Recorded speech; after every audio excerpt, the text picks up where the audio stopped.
Waktu aku pertama kali di sini, dosen saya bilang, kamu jangan kaget kalau mereka tanya kamu agama apa, kamu umur berapa. Di sini biasa. Iya, iya.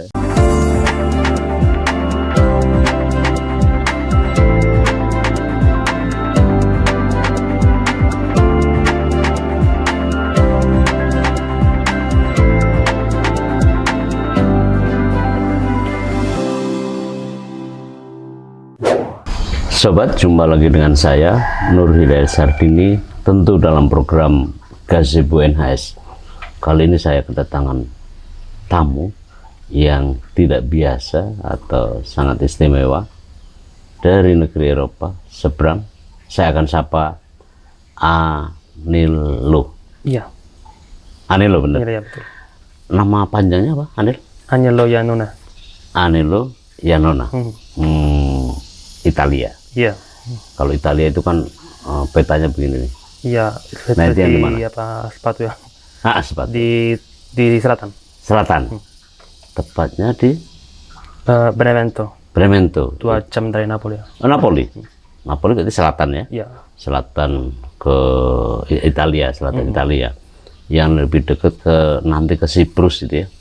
Kalau salah ya. Kalau dari Ke mana? laut. Oh iya. Di situ kan ada Siprus ya, Pulau Siprus. Siprus kan ada 2. Oh enggak, itu mungkin lebih dekat dari Puglia mungkin. Oke. Nah, apa kalau kehidupan sehari-hari di Indonesia sudah merasa akrab, merasa adaptasi? Iya, soalnya itu sudah hampir 5 tahun sih di Indonesia. Jadi sudah biasa tinggal di sini, adapted sudah ya. Percaya sini ya. Sudah 5 tahun di sini. Ya, udah lebih ya. Dari 2016. 2016. Pertama saya turun di Surabaya. Iya. 2016 langsung sekolah di sini. Iya. Kuliah di sini. Kuliah di Surabaya, di Petra. Di Petra dulu, Iya. Universitas Petra Surabaya ya. Lalu terus pindah ke UNY. UNY di Yogyakarta. Universitas Negeri Jakarta. Yogyakarta, di mana saya belajar bahasa Jawa dan bahasa Indonesia. Bahasa Jawa dan Indonesia. Terus sambil juga ambil internship di UGM ya. Internship ke UGM. Program tentang Pusat Studi Asia Tenggara. Pusat Studi Asia Tenggara. Barulah dapat beasiswa. Iya, setelah itu aku selesai S1-nya dengan tesisnya tentang Belt and Road Initiative, dengan fokus di Indonesia. Terus aku daftar ke Undip, di mana aku ambil program studi S2 ilmu politik. Magister ilmu politik. Ya. Tahun 2020 ya, mulai ya. Program Dimas ya. Dimas ya. Scholarship dari Undip. Iya, beasiswa Undip ya, untuk mahasiswa asing ya, mahasiswa luar negeri. Enak tinggal di Indonesia? Iya, aku suka. Ya, suka. Mungkin kalau di Jogja itu makanan terlalu manis ya. Kalau Jogja manis. Ya, aku lebih suka makanan Banyumas sih, pedas, Padang. Kayak Padang, kayak nasi Padang. Di Semarang juga makanan enak. Nggak terlalu manis ya. Seperti di Jogja ada.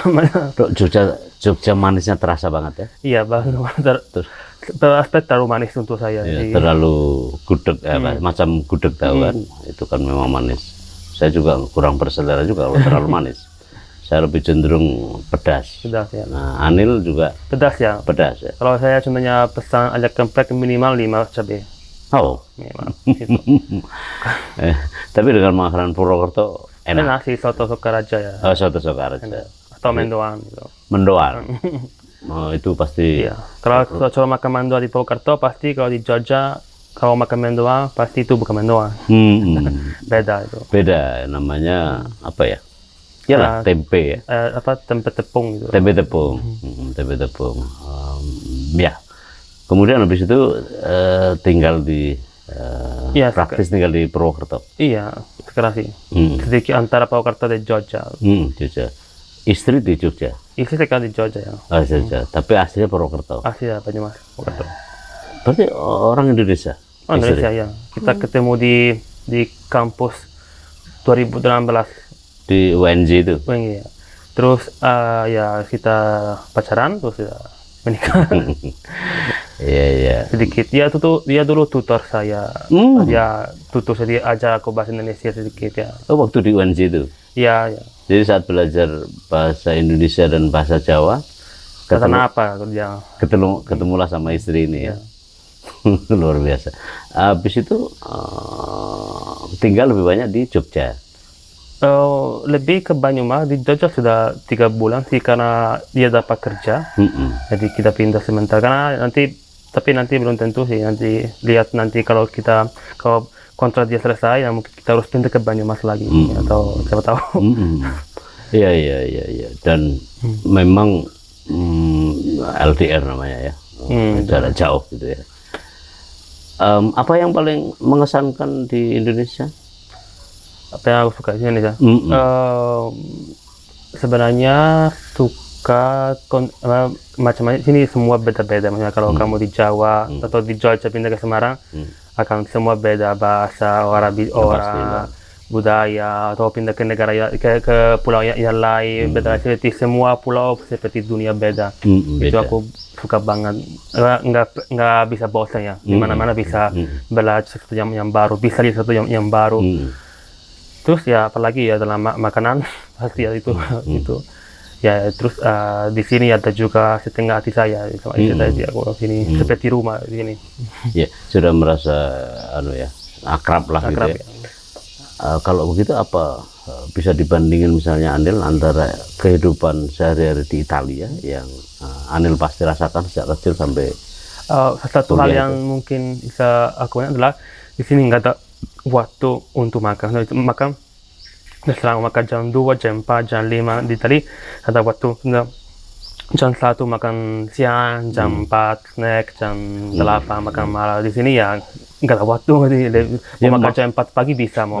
Makan aja gitu ya. Tapi kalau di sana teratur ya. Iya, lebih teratur sih. Kalau di rumah saya kalau kamu makan jam 3 pagi nasi sama ayam mungkin ibu saya kaget. Kalau mungkin di Indonesia enggak. Ya karena memang di negara-negara Eropa pada umumnya memang jadwal makan itu sudah jelas ya. Ada makanan besar, ada makanan pengantar gitu ya. Itu udah teratur gitu ya. Waktu masa kecil di Bremen tadi ya, di mana tadi? Di Benevento. Di Benevento ya, dekat Napoli. Tapi itu masuk distrik Napoli? Enggak, itu kota lain, tapi biasanya orang nggak tahu kota itu. Jadi kalau aku bilang Benevento, mereka nggak tahu di mana. Jadi aku bilang dekat Napoli supaya semua orang tahu Napoli. Untuk penanda aja. Tapi sebenarnya beda ya. Beda, provinsi ya? Kota ya. Kota ya? Tapi masih satu provinsi? Satu provinsi ya. Satu provinsi. Nah kan orang kenalnya Napoli kan. Tentu kalau orang Indonesia main bola. Main bola, nggak jauh-jauh main bola. Tapi Anil suka main bola juga? Mengamati aja? Enggak juga? Lebih waktu kecil aku lebih suka main basket atau rugby. Atau setelah mungkin sudah umur 14-15 aku suka gym saja, ke gym biasa. Kalau adik saya dia suka main profesional di rugby. Bola? Rugby. Oh, oke. Saya tahu. Oh gitu. Nah, pada waktu akhirnya kenal Indonesia bagaimana ceritanya? Itu akan lucu sih. Waktu itu aku kenal pertama waktu S1 saya di Italia. Aku dulu daftar bukan bahasa Indonesia, bahasa Jepang. Bahasa Jepang. Aku nggak suka banget, ada orang kelas-kelas nggak terlalu ramai, dosen serius banget. Aku sedih. Terus aku ketemu teman saya bilang, yuk kamu pindah ke bahasa Indonesia. Cuma sedikit. Terus saya lucu, dia bagus, dia ramai banget. Pengajar bahasa Indonesia di Italia waktu itu. Dia selalu ajar orang di rumah dia untuk makan makanan Indonesia. Jadi aku ke sana.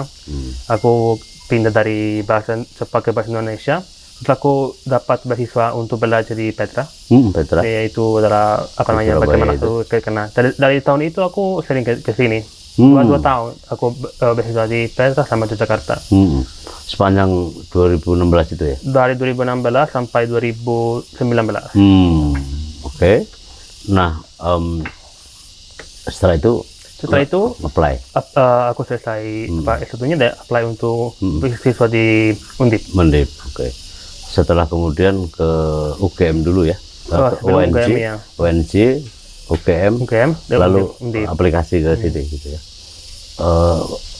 Ada perbedaan yang Anil lihat antara pendidikan di Italia pasti kan? Italia pasti karena di Indonesia lebih contohnya tentang buat artikel ya. Banyak jurnal, tulisan. Kalau di Italia hampir semua ujian bicara. Seperti pidato, maksudnya ada kamu perlu belajar 3-4 buku, nanti ada meeting sama dosen, dia tanya 2-3 pertanyaan, dari pertanyaan itu dia kasih nilai antara 18 dan minimal seperti C sampai 30 up. Itu kita pakai 18 sampai 30, buka A, B, C, D ya. Lebih bicara, aku nggak terlalu suka sih karena ya maksudnya dosen cuma bertanya 2-3 pertanyaan dan dari dia kasih nilai. Kalau di Indonesia maksudnya lebih bagus karena dosen bisa baca yang kamu sudah tulis, jadi dia kasih nilai intensif ya. Lebih contohnya kamu sudah tulis 20 halaman artikel ya, dia baca artikel kamu dan dia kasih nilai sesuai yang kamu sudah tulis, jadi dia tahu apa yang kamu benar-benar. Dan aku lebih suka cara seperti ini ya, daripada yang karena lebih mendalam yang kalau di Italia tapi lebih ya belajar, kamu harus mengdaftar aturan itu lebih, menurut saya tidak terlalu buat kamu pikir ya, dan menurut saya juga dengan jurusan seperti politik, kemudian dimana kamu harus tulis ya, kita nggak terlalu belajar tulis. Aku pertama kali belajar bagaimana buat artikel benar-benar itu aku belajar dengan UGM waktu internship dan sama waktu ambil kelas sama Undip bagaimana tulis jurnal itu baru intensif ya, baru intensif ya. Kalau waktu S1 nggak pernah diajar itu, lebih kamu harus tahu aturannya, hukumnya, mengdaftar semua detailnya. Tapi kalau nanti harus praktis dengan tulisan karena kita nanti tulis ya, tidak bisa atau bagaimana, itu satu kekurangan. Bukan semua dosen, ada beberapa dosen yang suka metode seperti ini. Aku pernah juga ketemu dosen dia mau kita tulis artikel ya, tapi cuma 1 antara 10, jadi nggak terlalu bagus menurut saya. Itu di Italia kayak begitu itu S2, S3 juga begitu ya? Kalau S2 aku nggak tahu karena tapi tapi secara umumnya S2 sekarang lagi seperti tulis artikel ya, tapi mix ya. Kalau S3 itu S3 beda karena S3 di Italia lebih maksudnya benar-benar mungkin dari S3 ya mereka belajar bagaimana buat artikel. Mungkin pengalaman pertama mereka adalah during S3 ya, mereka buat artikel, bagaimana buat penelitian metodologi kualitatif. Kalau di Indonesia belajar waktu S1 ya, itu. Kalau saya contohnya aku nggak pernah belajar waktu S1 kuantitatif. Lebih mungkin waktu S3 mereka belajar itu. Tapi aku nggak. Dan intensif justru di Indonesia ya? Dua-duanya intensif, cuma cara bernilai beda. Metode bernilai beda, maksudnya mungkin agak sedikit kamu belajar mungkin 5-4 jam, 10 jam, dan nilai kamu dapat secara 2 menit saja dengan bersama dosen. Dan itu mungkin tidak terlalu bagus menurut saya. Tapi bagi pribadi Anil lebih cocok kayak di Indonesia ya? Kalau saya sendiri aku lebih suka ini karena aku bisa tulis. Kalau saya contohnya aku kurang nyaman bicara. Speaking. Aku lebih suka tulis, aku lebih nyaman dengan cara itu daripada bicara sama mungkin dosen yang mungkin buat saya nggak nyaman, walaupun aku tapi ya dia mau judge kamu, jadi ya kan nggak terlalu nyaman. Jadi tidak semata oral ya, tetapi juga writing ya. Dan itu memang cocok. Bukan artinya kampus nggak bagus, atau kampusnya bagus, maksudnya ya untuk saya pengalaman aku sudah belajar di Italia, dari sini aku lebih cocok di Jadi kan aja itu Anil, metode dosen masing-masing, lecture masing-masing, yang stylenya memang di Indonesia, apalagi program S2, S3, kebanyakan memang menekankan pada writing juga, ada jurnal, ada penyusunan artikel gitu ya, karena kan semacam oral di SMA S1 itu kan cukup lah begitu ya. Nah ini sekarang apalagi kebutuhan untuk menulis artikel itu lebih tinggi gitu ya, dan itu kebetulan cocok buat Anil. Tapi kan Anil kan tidak sendirian tentu saja. Banyak orang juga yang mungkin cocok juga dengan metode belajar macam ini kan. Ya, seperti tulis ya, banyak yang lebih cocok karena itu adalah metode yang lebih internasional ya. Kalau kita lihat kampus-kampus yang menuju ke di Eropa yang lain, mereka juga menggunakan tulis artikel, tulis teman saya dia kuliah dulu di luar negeri, dia bilang aku nggak pernah bicara sama dosen, aku tulis semua artikel-artikel waktu S1 saya dan S2 saya. Terus ketika dia juga tulis tesis terakhir tidak dinilai sama dosen PMB tapi dengan dosen yang lain supaya tidak akan konflik interest. Itu ya semua negara punya sistem beda. Aku lebih cocok dengan sistem itu karena ya aku lebih nggak pressure kalau nggak ada orang yang lihat saya seperti itu, nilai itu akan sedikit ya. Aku pernah sih beberapa kali waktu ujian nggak bicara karena ya walaupun aku tahu takut ya sama dosen yang lihat kamu seperti jahat, kadang walaupun dia nggak jahat, itu cuma kerja dia sebenarnya, tidak ada masalah. Tapi ya aku sendiri pikir tuh aku harus aku diam. Aku coba uji itu 3 kali. Khawatir dipelototin gitu ya, menakutkan gitu ya. Padahal dari maksud buruk kan. Ya mungkin dia juga nggak dengar kamu sebenarnya. Jadi ya itu. Tapi akhirnya enjoyable ya. Iya, itu bisa. Nanti harus cuma beradaptasi ya. Beradaptasi. Dan itu sudah ya. Oke. Kalau kehidupan lagi-lagi di Italia, waktu terakhir Anil meninggalkan Italia, COVID juga masih merebak. COVID sekarang baru kemarin Italia sudah selesai emergency status emergency, semua lebih bebas.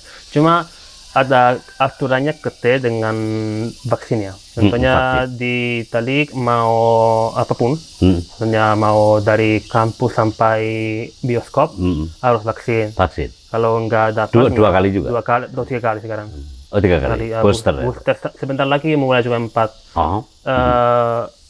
Kalau nggak punya minimal 2 vaksin nggak bisa melakukan apapun yang biasa, sekolah, kerja. Nggak ke publis ya, tapi cuma di rumah. Bisa ke belanja mau untuk makan. Atau contohnya sekarang orang yang di atas 50 tahun wajib vaksin. Iya, wajib 2 kali vaksin. 2 kali. Tidak bisa nolak. Atau kalau nolak bisa di tenda berapa ya? 100 euro kemarin. Oh ya? Lumayan sedikit ya, maksudnya nggak terlalu banyak. Tapi kan kalau sering-sering kan ya bisa bangkrut juga. Itu ya. Tapi sempat saya lihat di berita itu kan sempat meroket ya. Iya, itu tergantung juga cuaca. Maksudnya di sini selalu panas ya. Jadi di Italia ada satu masalah setelah September Oktober mulai periode flu ya. Mulai dingin, mulai hujan. Jadi ada flu, ada COVID, ada dua-duanya, jadi ya agak lebih tinggi memang. Subur ya? Meroket. Yang penting ya lihat kemarin, kalau kamu sudah dapat vaksin, ya tidak masalah. Tenang aja. Cuma banyak orang nggak mau, ada banyak gerakan no vaksin. Mungkin di sini nggak ada ya.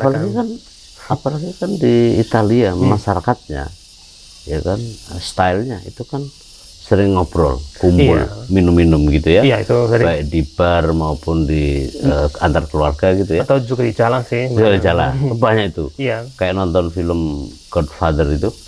Nah, itu kan bahkan rumahnya dari tokohnya itu juga adalah seperti ambil minuman di jalan. Iya. Terutama kalau panas sih. Atau waktu kampus ada banyak waktu selesai kelas mau minum sesuatu sama teman bisa. Ada yang tidak harus duduk di tempat, bisa kamu pesan dan minum di jalan. Tidak melulu di bar kan. Enggak tapi antar tetangga juga minum dan itu akrab sekali. Iya, saya lihat kayak orang Indonesia juga, masyarakat Indonesia juga yang sering akrab. Tapi budaya kita tidak minum keras ya, apalagi bir ya, atau wine kan, Italia wine kan, tetapi adalah kopi. Itu pun sebagian ya, kopi di Indonesia ya. Di sini kopi di sini seperti di Italia pendek espresso ya. Jadi cuma sebentar selesai ya. Kalau di sini akan lama minum kopi, seperti 1 gelas kopi. Kalau di Italia nggak ada Seperti yang enggak. satu gelas kopi. Saya lihat espresso gitu ya, cuma sekecil gitu Ya ya. cuma sebentar sih, duduk di tempat minum terus Pergi selesai. lagi. Atau juga minum berdiri di tempat di meja di Iya, depan bar itu. Kalau minum kopi seperti kopi tubruk ya, kayaknya Kopi itu nggak ada. nggak ada. Tapi kalau sini orang Indonesia kebanyakan kalau ngopi bisa segelas begitu. Ya, Iya kan? ya itu kalau contohnya kasih itu ke ibu aku mungkin dia nggak minum. Nggak minum pasti. Pasti ya. Nggak bisa. Tapi orang Italia enak aja tuh kalau di kampung-kampungnya gitu ya. Antar tetangga juga deket gitu. Iya, ya, ada juga apa namanya ya antar tetangga ya bisa dekat kadang ada konflik ya seperti biasa juga di sini ya dekat konflik ada yang bicara ada yang kepo ada yang kosong sama. Lah ya, artinya memang enak gitu ya. Iya. Nah, enak. Maka Anda pasti merasa cocok ya tinggal di Indonesia karena memang Iya, relatif aku sama kan. suka ya. Jadi aku nggak untuk beberapa aspek sama, maksudnya aspek manusianya, maksudnya itu nggak berubah itu. Iya. Pasti Anda juga mengalami orang Indonesia terlalu akrab, nanyain terlalu detail gitu ya. Ya itu apa ada istilahnya waktu aku pertama kali di sini dosen saya bilang kamu jangan kaget kalau mereka tanya kamu agama apa, kamu umur berapa di sini biasa. Iya. Ya itu. Iya. Dan sekarang di Italia enggak. Dan sekarang udah berasa biasa aja. Di Italia contohnya itu mungkin nggak ada yang tanya kamu agama apa, mungkin nggak terlalu penting sih. Maksudnya mungkin ya nggak ada yang tanya. Bagi masyarakat Eropa itu privacy ya. Nggak, aku bukan privacy juga, seperti lebih pertanyaan mungkin bukan penting sih, maksudnya tidak relevan. Maksudnya kenapa harus tanya kamu agamanya? Kecuali kalau mungkin ya akan diskusi dalam konteks yang khusus tentang agama mungkin tanya, tapi kalau langsung tanya kamu nggak mungkin. Ya baru kenal kamu apa ya. Kecuali tadi ya, misalnya ini kan bulan Ramadan nih, bulan Ramadan kan keramah tamahan tertentu bagi orang Indonesia kalau menyuguhkan minum gitu ya. Loh, saya tidak minum gitu ya, saya tidak minum karena puasa, itu baru kan ada alasannya. Tapi kalau tiba-tiba langsung tanya agamamu apa kan nggak enak juga. Bagi saya juga nggak enak gitu. Iya sih. Sebenarnya mungkin orang di Italia banyak orang Islam ya, setelah orang Katolik agama Islam itu seharusnya agama kedua ya banyak orang. Jadi sudah umum ya ada Ramadan Italia ada orang nggak makan, mereka nggak tanya, sudah tahu ya mereka nggak makan karena rata pasti orang Muslim. Jadi nggak akan tanya kamu apa, sudah pasti ya. Automatically orang udah tahu kan ya. Walaupun mungkin suasana mungkin di sini lebih kalau buka puasa lebih orang di jalan lebih ramai, lebih akrab ya. Masif. Ya, lebih ada warung-warung dimanapun, warung kecil yang jual roti manis, makanan, teh. Kalau di Italia mungkin tidak ada karena mungkin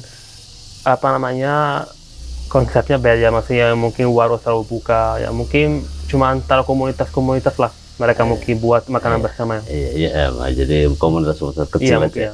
Tidak seperti masif se-Indonesia ya. Kalau masjid Italia aku tidak mau salah ya, tapi kayaknya tidak ada masjid seperti di sini ya. Mungkin ada masjid biasa seperti tempat yang sudah buat jadi masjid ya. Masjid benar-benar kayaknya belum ada, tapi aku nggak mau salah, harus cek. Aku nggak tahu Iya, saya tahu. Artinya kan sebenarnya masjid ya kan tetap ada, tetapi kan tidak seperti khusus kayak di Indonesia kan. Lebih contohnya seperti rumah yang yang kemudian dialihfungsikan menjadi masjid gitu ya. Nah, emang kehidupan Ramadan di sana juga terasa di Italia misalnya? Terasa, dan sekarang juga banyak orang sudah mulai bukan juga tapi juga di Eropa banyak orang yang Islam. Mereka ya terasa biasanya mereka kalau pertama sholat Jumat mereka dapat tempat untuk berkumpul dan sholat bersama. Terus ya mulai Ramadan dan ya itu biasanya antara kelompok yang komunitas itu mereka buka bersama, mungkin ada makanan khas dari Arab, dari Pakistan, dari di mana mereka berasal, pasti ada. Imigran lah. nggak migran, mungkin generasi kedua. Ada juga migran, ada juga generasi kedua, ada juga Oretaria sudah pindah ke luar. Jadi, tapi aku lihat di Eropa kan memang imigran kan banyak ya. Migran dari ilegal maksudnya. Ya, ilegal ada, legal ada kan. Kalau legal ya aku juga migran sini legal. Iya. Tapi kan yang selalu dilihat di news itu ilegal. Ilegal. Ya ilegal itu karena mereka sebenarnya konflik yang selalu dia adalah mereka dari Afrika. Mereka mau dari Afrika Utara, Libya sebenarnya. Mereka mau ke Italia, tapi ada pernah beberapa kali ya pemerintah, terutama beberapa partai yang mereka sudah mau masuk ya. Nanti ada orang itu di laut malam pagi ya mungkin 300 orang. Dan pernah beberapa kali orang meninggal, anak kecil, ibunya pernah ada apa namanya terkatung-katung di tengah laut. Ya, ya itu adalah tragedi kita ya, maksudnya manusia ya itu. Tuh apa? Aku kira selalu ada masalah untuk terima orang lain ya, maksudnya selalu susah, maksudnya kalau kita mau terima orang yang kita nggak kenal, kita takut ya. Tapi ya hampir setiap hari ada yang dari migran. Dan sebenarnya mereka aku kira nggak terlalu mau juga ke Italia, maksudnya hampir semua orang Afrika mereka bisa bahasa Prancis kan. Jadi mereka mungkin mau ke negara di mana. Orang Italia kalau nggak bisa bahasa Italia kan susah ya. Iya, karena kan mungkin Italia untuk transit aja ya. Karena kan kebanyakan mau ke Prancis. Iya, negara yang mungkin ekonomi juga lebih kuat. Iya, karena kan dulu kan mereka dijajah oleh Prancis kebanyakan negara Afrika kan, terutama Afrika Utara ya. Ya kan dari Afrika Utara di sebelah barat ya. Itu kan juga begitu kan. Iya. Tapi ada juga kasus contohnya yang mana mereka berada di Italia, nanti mereka buat keluarga ada anaknya. Dan nanti anaknya jadi bisa bahasa Itali, itu adalah generasi kedua yang boleh bilang. Jadi mereka orang Itali, maksudnya kuliah Itali, sekolah Itali, kerja Itali, mungkin S1, S2, S3 kali di Itali. Jadi sudah akrab. Masalahnya itu adalah dalam undang-undang yang tidak kasih izin mereka dapat warga negara, karena Itali tidak punya ius soli. Jadi kamu tidak dapat warga negara sesuai tanah ya, tapi cuma secara darah. Itu dalam satu masalah ya. Jadi contohnya kalau kamu ada 2 orang yang imigran yang buat halir anak kecil di Itali, dia bukan Itali. Ya, blood background itu ya. Iya, harus ya undang-undang belum sempurna. Oke, ada kelemahan di situ ya. Iya. Nah, Anil, orang Indonesia seperti yang tadi saya sampaikan, itu kan kalau mengenal Italia bola. Kenapa? Bola, tentang bola. Karena memang bola itu bahasa dunia. Walaupun Anil tadi menyatakan tidak terlalu hobi, ya. Tapi orang juga yang kedua, orang kenal Italia karena apa namanya, saya lupa, mode ya? Pada sebagian. Tapi orang ini kita masih bingung nih. Italia itu kan ada 3 ya, Italia Tengah, Utara dan Selatan. Itu kan cukup penting pembagian itu dalam geopolitiknya. Boleh dong Anil ceritakan 3 kawasan ini, karakternya apa, kalau selatan apa gitu? Secara politik ya, politik sekarang ya. Ya sekarang sebenarnya ada partai-partai yang kuat. Sekarang ada 2 partai nasional, mereka punya lebih dari 20% suara. Sama itu kanannya. Sama satu adalah Lega Italia, sama satu lagi, tapi itu cuma survei baru. Partai itu sekarang sudah naik banget, namanya Solidarietà Italia. Jadi kemungkinan dia akan naik terus. Sama partai kiri tengah itu Partai Demokrat. Ya lebih susah, ada semua dalam. Ada semua, ada yang kiri kanan semua Kalau secara umumnya utara lebih pilih sekarang ya utara beberapa kawasan utara ya pilih partai kanan. Kalau selatan lebih partai demokrasi. Kalau kita mau bandingkan warna, mungkin selatan lebih merah dengan partai demokrat dan utara lebih biru. Semacam basisnya ya, basis politik demokrat ya kalau Italia Utara, Italia Selatan ya. Partai Demokrat. Partai Demokrat ya. Ke tengah tetap Demokrat tapi namanya partai Lega. Iya. Ya, saya tahu. Habis itu Utara lagi ada juga beberapa partai juga saudara Italia juga sebenarnya juga di Roma Tengah ya kalau nggak salah. Kalau mode di kawasan mana itu? Modis, fashion. Fashion itu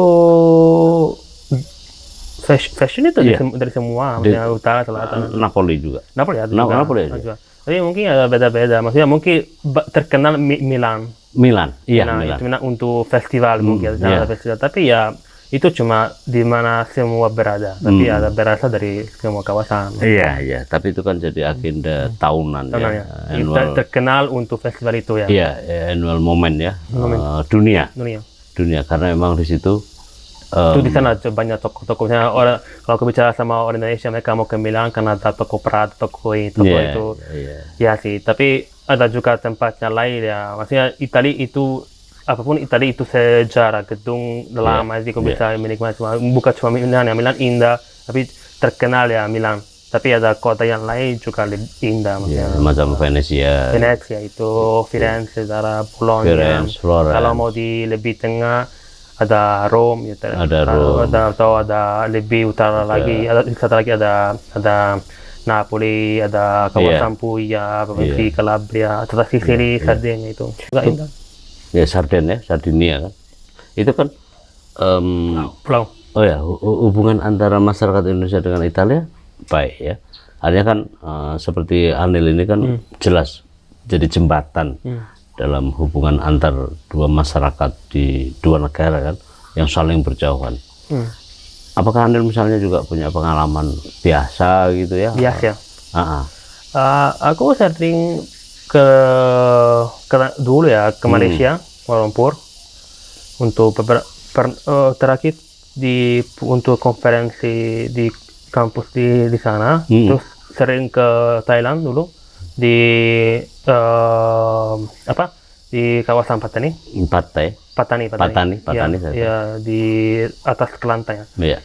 Karena banyak teman saya di sana, jadi aku selalu ke sini karena waktu pertama tahun di sini ada satu kelompok dan aku tinggal di Surabaya, yang mereka orang di sana pakai orang Melayu, Thailand, Tani. Jadi kadang-kadang aku ke sana, Bangkok pernah sih. Itu adalah pengalaman yang ada. Aku lihat lebih Indonesia, Malaysia dan Thailand. Oke, ya, tiga kawasan itu ya. Sering misalnya wisatawan kita yang ke sana dan wisatawan Italia ke Indonesia. Ya. Wisatawan di Indonesia. Banyak. Orang yang datang ke sana. Iya. Ada. Sebenarnya ada cukup banyak. Kemarin aku juga lihat ada kelompok-kelompok ada seperti tour Italia ada banyak. Sering tidak aku kira banyak. Ada juga banyak orang yang tinggal di Italia, banyak orang juga kuliah sebenarnya orang Indonesia yang kuliah ambil S2 dan S1 di Italia, di Roma banyak, juga di selatan, di utara mereka ambil juga desain itu banyak. Nggak terlalu sulit sebenarnya kalau dan memang dua negara itu udah punya tradisi baik dari dulu ya. Ya sih. Apalagi maksudnya aktif ya juga secara untuk ajar bahasa Indonesia, contohnya ada banyak kursus-kursus untuk belajar bahasa Indonesia juga dari kedutaan di sana. Mereka buat kursus untuk yang banyak orang mau belajar bahasa Indonesia sebenarnya karena mereka mau ke Indonesia, mau ke Bali contohnya, mereka mau bicara. Jadi bahasa Indonesia sebagai bahasa dunia ya itu istilahnya. Jadi banyak program ada. Dan banyak orang belajar. Juga orang tua ya, bukan orang-orang yang sudah berumur ya. Oke, Anil, thank you banget atas kehadirannya. Kita akan mengartikan ini hubungan yang baik antar dua negara, antar dua bangsa ini. Ya, dan Anil kan ada sebagai jembatan di antara itu. Mudah-mudahan sukses ya buat Anil. Iya. Thank you banget, sobat. Menarik bincang-bincang saya dengan Anil. Mudah-mudahan memberi manfaat buat Anda. Terima kasih. Sampai jumpa.